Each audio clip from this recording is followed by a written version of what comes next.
Some, but not much. A child in a medieval setting is actually a miniature adult. If you go back and you look at the chronicles, which I have, I'm quite an amateur student of history, children were never children. From the age of birth till when they could walk, they were generally in the hands of nurses, even peasants, because peasant women would go out in the fields and take turns nursing the little ones. From the age that they could walk to about 13, they were extensions of the family work group. Now, in the case of a noble's child, that meant that he or she went into the hands of educators. In the case of a peasant, that meant he or she went out into the fields and did work. From the time they were 13 or thereabouts, they were adults, they were treated as adults, and they had adult responsibilities. They had no childhood as such. That's why there are very few toys from medieval settings, and those only belonging to the rich. Children didn't have the leisure for play. So when I do a child or an adolescent in a medieval setting, unless I consciously make the decision that this medieval setting is going to be different from reality, I can't use my own experiences very much. But Mercedes, if you can't use your childhood memories, why do you like to write from the adolescent perspective? Oh, it's a very useful point of view. An adolescent will probably not be aware of anything other than the world of his immediate family. You can then use the adolescent as the vehicle of introducing your reader to your larger world as you bring the adolescent out into the larger world without having the tour of the Enterprise, and this is the hyperdrive, and this is Captain Kirk, and this is Mr. Spock, and these are all the things that they do, and it gets very, very boring very quickly. If, however, you are experiencing it rather than through the eyes of your protagonist, rather than being lectured about it, it becomes interesting for the reader. Another writer who has used the innocent perspective of a child is World Fantasy Award winner Robert Holdstock in his new novel, The Bone Forest. I like writing about children very much. Partly, I think, the sensation of innocence when in fact they're not innocent. It's a different sort of innocence. Also, I've been a child. I can remember being a child. And so it is an easy character type to work with. The child doesn't fade away in the man. The child becomes the man and is almost walking side by side with the adult mentality as well. And it's the extent to which the child is allowed free play in our heads that we become either settled or unsettled writers or artists, or perhaps something in life which is less demanding of the imagination. I think the child in me is very powerful. And I think the child's perspective in me remains everything larger than life, which gives me, and I think it must give all writers, that terrific sense of dislocation, remoteness and distance in science fiction and fantasy is a very, very powerful force, a very powerful imaginative force. And that is a child's perspective of distance. And to hold that is very precious. Robert writes about children, but not for children. There is a difference. And I have no idea what it is. Let's talk to an expert. Jane Yolen writes both about and for children. She has since, way back when. Thank you, Nancy. Jane, it's the commander. Is there a golden rule you follow when writing for children? Well, you start with story. You don't start with message. Too many people think that when you're writing for a child, you're supposed to start with a message, and that's really the most boring possible way to write. If you want to send a message, write a sermon, or write an advertisement, but start with a story. Never talk down to children.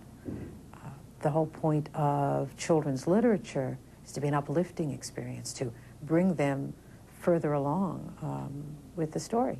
As a teenager, I did magic shows for kids' birthdays, and they were a tough crowd because if you did this, they never actually assumed that the coin left this hand. It was murder doing magic for children. Is it hard to write for them? Children are a tough audience, but they're also a very accepting audience. And story helps define who they are, helps define them as humans. So in that sense, I think that the stories that we tell for children really are the most important stories that we are telling these days. Most people, if you ask them, can remember quite vividly stories that they had first heard or read in childhood, and have a tough time remembering a book that they read yesterday as an adult. So I think that they're very important. What is difficult, I think, in writing for children is remembering that for them everything is new.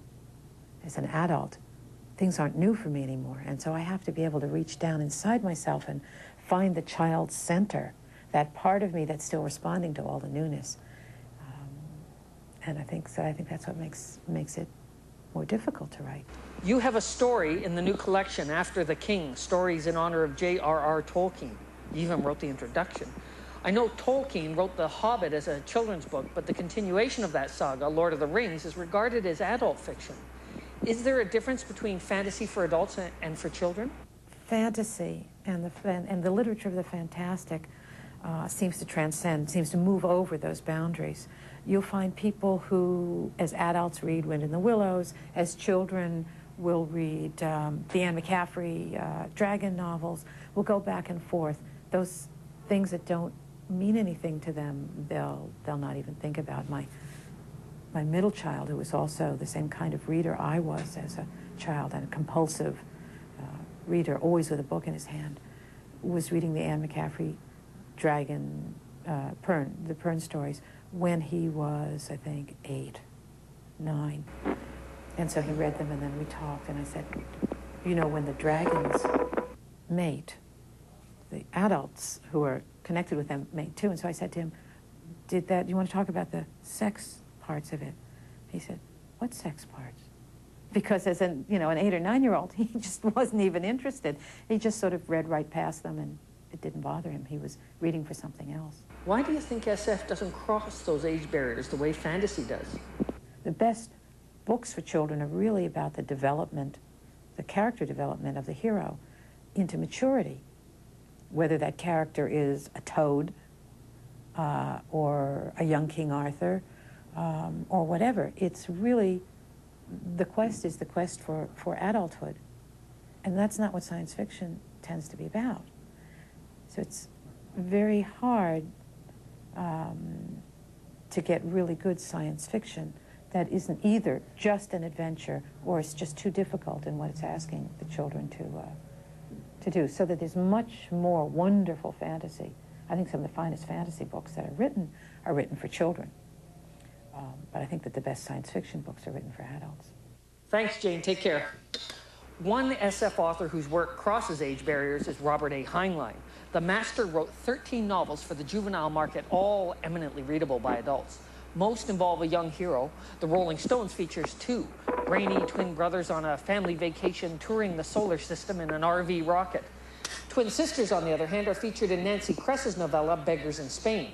One sister has had a special medical procedure and never needs sleep. She surpasses her sister intellectually, and eventually this kid is even smarter than her parents. Aren't they all? Children are a recurring theme in Nancy's work. No, not you. Nancy Kress. Just run it. Science fiction does not do very well by children. It's very difficult to fight a sword fight or con a starship when you've got a baby at your breast. And if you read most SF, you would get the impression that 90% of the world does not reproduce itself. And this is a very skewed, as well as a very adolescent vision. And I think one of the first books to impress upon me that it doesn't have to be that way, was Ursula Le Guin's The Dispossessed, in which Shevik, after he marries Takvar and has 2 children, they're not only impediments to what he is trying to do in a larger political and scientific and adventure sense. They're not even incidentals. His concern over their future is central to what he's trying to do. And much of his day is taken up with interactions with his daughter. And I read this book, and I put it down, and I went, wow. Of course, I went, wow, after reading Ursula Le Guin for several reasons. But one reason I went, wow, these are real parents. This is how it is. Children are sometimes inconvenient, they're always central, and they modify the way you look at the world.